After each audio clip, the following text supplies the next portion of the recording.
नमस्कार, आप देख रहे हैं हरियाणा विशेष। मैं हूं आपके साथ सरिता तिवारी। करते हैं खबरों की शुरुआत। रबी की फसलों पर एमएसपी बढ़ाने पर सीएम मनोहर लाल ने पीएम मोदी का आभार व्यक्त किया है। केंद्र सरकार ने रबी की फसल पर 40 से 400 रुपए तक की बढ़ोतरी को मंजूरी दी है। सीएम मनोहर लाल ने कहा कि किसानों को समृद्ध बनाने के लिए पीएम लगातार कदम उठा रहे हैं। साथ ही मनोहर लाल ने इसके लिए किसान भाइयों को बधाई दी।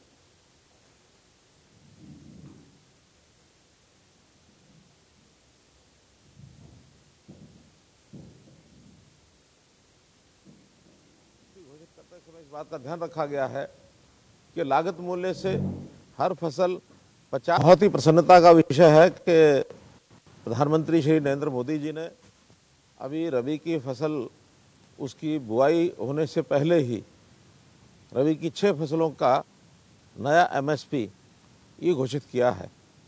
और एमएसपी घोषित करते समय इस बात का ध्यान रखा गया है कि लागत मूल्य से हर फसल 50% से ऊपर उसका एमएसपी होना चाहिए। बहुत फसलें तो 100% तक भी पहुंच गई हैं। इसलिए जो नए एमएसपी घोषित किए गए हैं उसमें 40 रुपये से लेकर के और 400 रुपये प्रति क्विंटल तक बढ़ोतरी की गई है। मैं प्रधानमंत्री जी को, केंद्र सरकार को अपनी ओर से, हरियाणा सरकार की ओर से बहुत बहुत बधाई देता हूं और आशा करता हूं कि जो किसानों की आय डबल करने का संकल्प एक मोदी जी ने लिया था वो निश्चित रूप से पूरा होता जा रहा है। बीजेपी प्रदेश अध्यक्ष ओपी धनखड़ ने किसान आंदोलन को राजनीतिक आंदोलन करार दिया। उन्होंने कहा कि आंदोलन अपने उद्देश्य से भटक रहा है और सिर्फ बीजेपी जेजेपी के विरोध के लिए ही प्रदर्शन ये किया जा रहा है।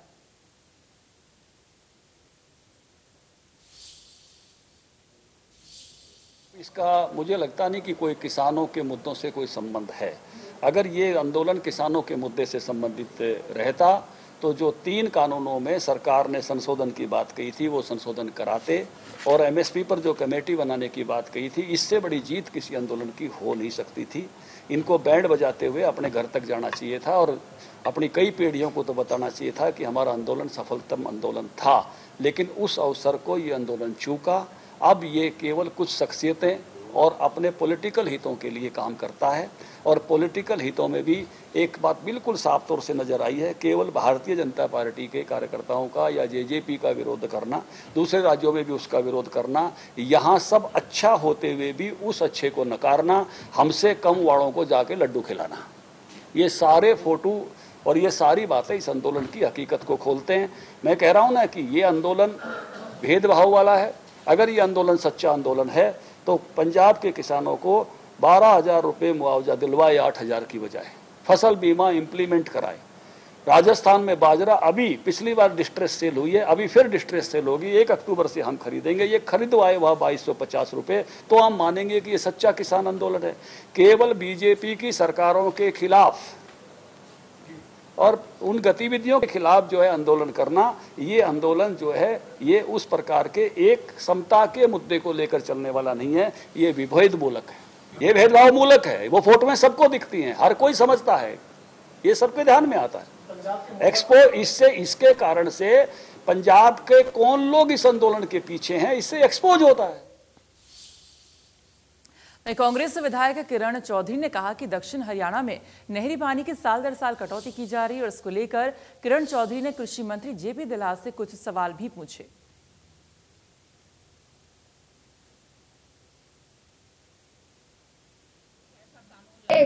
सच्चाई में ये जैसे कहावत जो है कि ऊंट के मुंह में जीरा डालने वाली बात है, क्योंकि जो गेहूं की एमएसपी इन्होंने करी है उससे तो कोई फायदा नहीं है। C2 प्लस 50% जो है, जो फॉर्मूला स्वामीनाथन का फॉर्मूला है, वो तो इन्होंने लागू करा नहीं। 2022 की एमएसपी इन्होंने अनाउंस करी है। अब ये क्या, ये सारा का सारी जो करी है, इससे किसान को कोई फायदा नहीं होने वाला। कृषि मंत्री जेपी दलाल ने कहा कि पंजाब के नेता हरियाणा में अशांति फैलाने के लिए करनाल में बैठे हैं। साथ ही उन्होंने कहा कि किसानों का प्रदर्शन कांग्रेस के इशारे पर चल रहा है, जबकि केंद्र और हरियाणा की सरकार किसानों के समृद्धि के लिए लगातार बड़े कदम उठा रही है। सत्ता पक्ष के लोग कहते हैं कि किसानों की शक्ल में कांग्रेस के नेता हैं, लेकिन कांग्रेसी नेताओं का आरोप है कि अगर सारे तमाम किसान जो है वो कांग्रेस के नेता हैं तो शायद बीजेपी के जो लोग हैं उनको बोरिया बिस्तर बांध कर प्रदेश से चला जाना चाहिए। क्या प्रतिक्रिया आपकी? वो आप क्या सोशल मीडिया पे बयान देखा है कांग्रेस की विधायक का, और वो विद्वान हैं, बहुत पढ़ी लिखी हैं। उन्होंने कहा है कि अगर सारे ही कांग्रेस के साथ है किसान, उन्होंने कहा है कि मुजफ्फरनगर के अंदर जो रैली हुई उसमें हज़ारों लाख की भीड़ हुई। वो शब्द या तो उनसे स्लिप हो गया या कांग्रेस किसी भ्रम में जी रही है। उनको लगता है कि हज़ारों लाख ना हज़ारों करोड़ किसान उनके साथ हैं। अब ये कैसे कह सकते हैं? ये सही है कि यह आंदोलन कांग्रेस के इशारे पर चल रहा है। तो इसका सबसे बड़ा परिणाम आप देखिए, जब गन्ने का भाव पंजाब में 4 साल 310 रुपये था, इलेक्शन ईयर में 360 कर दिया, तो ये जत्थेदार किसान नेता हमारे कैप्टन अमरिंदर सिंह मुख्यमंत्री पंजाब को लड्डू खिलाने गए। हमारे मुख्यमंत्री ने 362 कर दिया। पहले भी हमारा 350 देश में सर्वाधिक था, उससे पहले भी सर्वाधिक था, और मैं इंतज़ार कर रहा हूं कि वो लड्डू का पैकेट हमारे मुख्यमंत्री के पास कौन सा नेता लेके जाएगा। इससे साफ होता है कि ये कांग्रेस के इशारे पे चल रही है। कांग्रेस के नेता, प्रधान कांग्रेस ने साफ साफ वीडियो पर कहा है कि कांग्रेस के जो मुख्यमंत्री है पंजाब के, वो बड़े समझदार हैं। उनके इलाके के आंदोलन को उठा के उन्होंने बड़ी समझदारी से हरियाणा में धकेल दिया, और ये हरियाणा में सबसे ज़्यादा मंडियाँ चलती हैं, सबसे ज़्यादा भाव मिलता है। एमएसपी की बात आपने एमएसपी पे सबसे ज़्यादा खरीद होती है। हरियाणा के किसान के लिए ड्रिप इरिगेशन मिलती है। हरियाणा किसान नई मंडियां हम बना रहे हैं। लेकिन मैं पहले भी कहता हूं कि नेता पड़ोसी प्रदेश के, भूमि हमारी। अब ये करनाल में बैठने का औचित्य क्या है जिसमें पंजाब के सारे जत्थेदार आकर के पंजाब में बैठ जाते हैं? इनेलो सुप्रीमो ओपी चौटाला रोहतक में कार्यकर्ताओं के बीच पहुंचे और 25 सितंबर को ताऊ देवीलाल जयंती के लिए कार्यकर्ताओं को आमंत्रित किया। इस दौरान उन्होंने नए कृषि कानून को लेकर भी बयान दिए। हम तो स्वर्गीय चौधरी देवीलाल जी के स्वप्न साकार करने के पक्षधर हैं, इसलिए दूसरी पार्टियों के लोग भी आपके साथ शामिल होना चाहते हैं, उन्हें भी शामिल करो और उनको हर प्रकार का आश्वासन देने का काम करो। कांग्रेस पार्टी की सरकार बनी और उस सरकार ने एक साजिश और षड्यंत्र के तहत मुझे 10 साल के लिए जेल भिजवाने का काम किया। दोष मेरा ये था कि हमारी सरकार के वक्त में 3610 युवाओं को नौकरी मिलने का काम हुआ था। पटियाला से करीब 1000 किसान करनाल पहुंच रहे हैं। करीब 500 गाड़ियों में सवार होकर किसानों ने किया है। इस दौरान किसानों ने नए कृषि कानूनों को लेकर सरकार के खिलाफ गुस्सा भी जाहिर किया।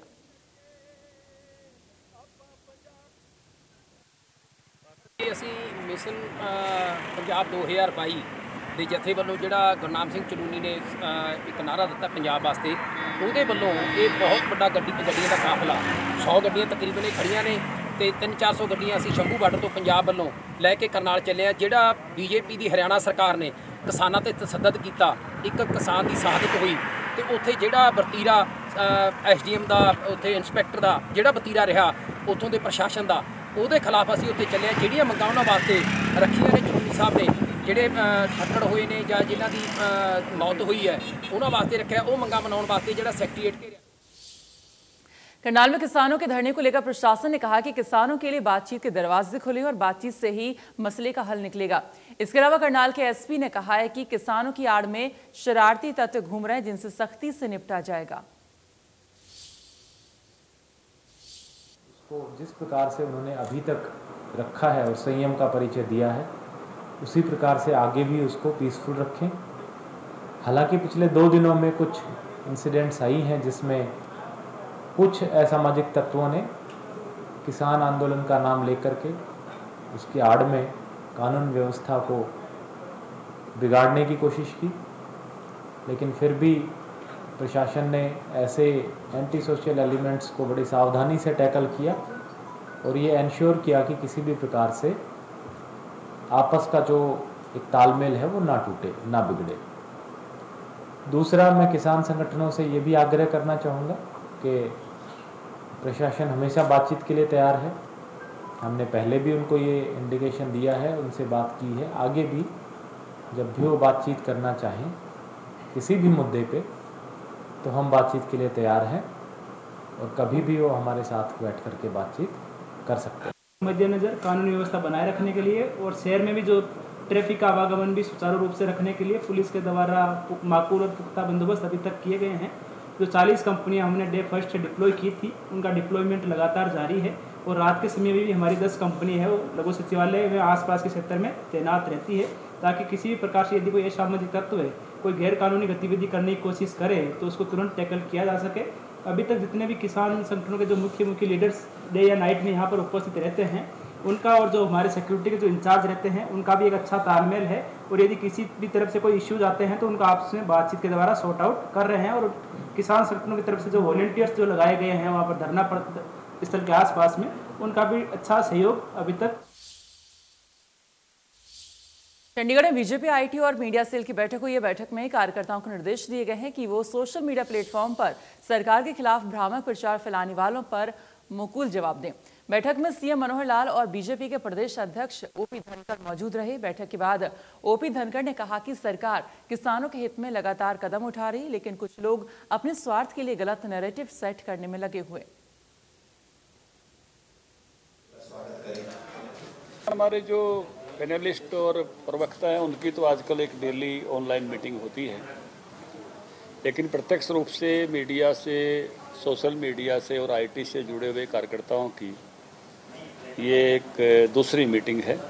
सबसे महत्वपूर्ण टास्क जो हमारे सामने अभी है वो है, कुछ लोग गलत नैरेटिव सेट करने के चक्कर में रहते हैं और पार्टी के मीडिया, सोशल मीडिया का काम है गलत नैरेटिव को तोड़ना।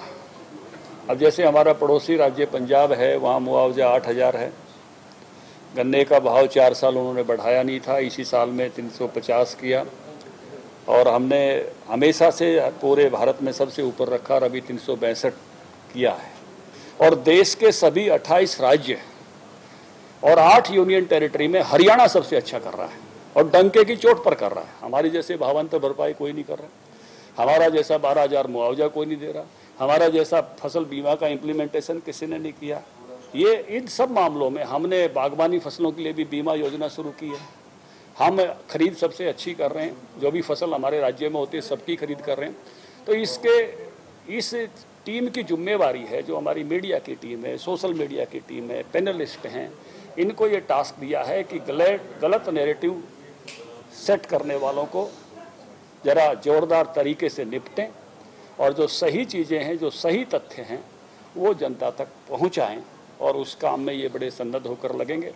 कुछ टारगेट्स भी दिए गए हैं, कितने हर समय में कोई ना कोई टारगेट रहता है, तो उस नाते से कुछ लक्ष्य अगले 2 महीने के काम के सौंपे गए हैं।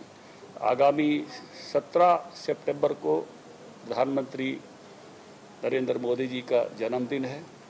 17 से लेकर और 7 अक्टूबर तक भिन्न भिन्न प्रकार के सेवा के काम, जिसमें 25 सितंबर दीनदयाल उपाध्याय जी का भी जो है ऐसा हमारे दिन आता है, जन्मदिन आता है, और 2 अक्टूबर को गांधी जयंती भी आती है। तो उन दोनों के भी कार्यक्रम इसके बीच में ही आने वाले हैं। तो ऐसी एक सेवा के कार्यक्रमों की और बूथ स्तर तक कार्यक्रम हों, क्योंकि दीनदयाल उपाध्याय जी की जो जयंती है वो हमारे बूथ पर मनाते हैं। सीसीटीएनएस ने इतिहास रचा है। जी हां, इस प्रणाली में हरियाणा के 100 में से 100 नंबर मिले और पहला स्थान हासिल कर लिया है, जिस पर गृह मंत्री अनिल विज ने खुशी जाहिर करते हुए कहा कि हरियाणा के सभी थानों को अप टू डेट रखा गया है और हरियाणा के पुलिस थानों में सभी संसाधन उपलब्ध हैं। बड़े गर्व की बात है कि हमारे 100 में से 100 नंबर आए। सीसीटीएनएस में हमने सारे थानों को जो है पूरी तरह से इक्विप किया है और हमारा बिल्कुल अप टू डेट पाया गया। शहरी एवं स्थानीय निकाय मंत्री अनिल विज ने गुरुग्राम नगर निगम के दौरे पर बाद अब नगर निगम कमिश्नर के आउटसोर्स पर लगे कर्मचारियों की सूची मांगी है। नगर निगम कमिश्नर की तरफ से एडिशनल कमिश्नर रोहताश बिश्नोई को ठेकेदारी के तहत लगे कर्मचारियों की लिस्ट मांगी है। नगर निगम कमिश्नर मुकेश आहूजा की माने तो नगर निगम में किस विभाग में कितने कर्मचारियों की जरूरत है और कितने कार्यरत हैं, इसकी कोई पॉलिसी फिलहाल नहीं है, जिसको लेकर एक पॉलिसी बनाई जा रही है और इन कर्मचारियों की एक लिस्ट भी तैयार हो रही है।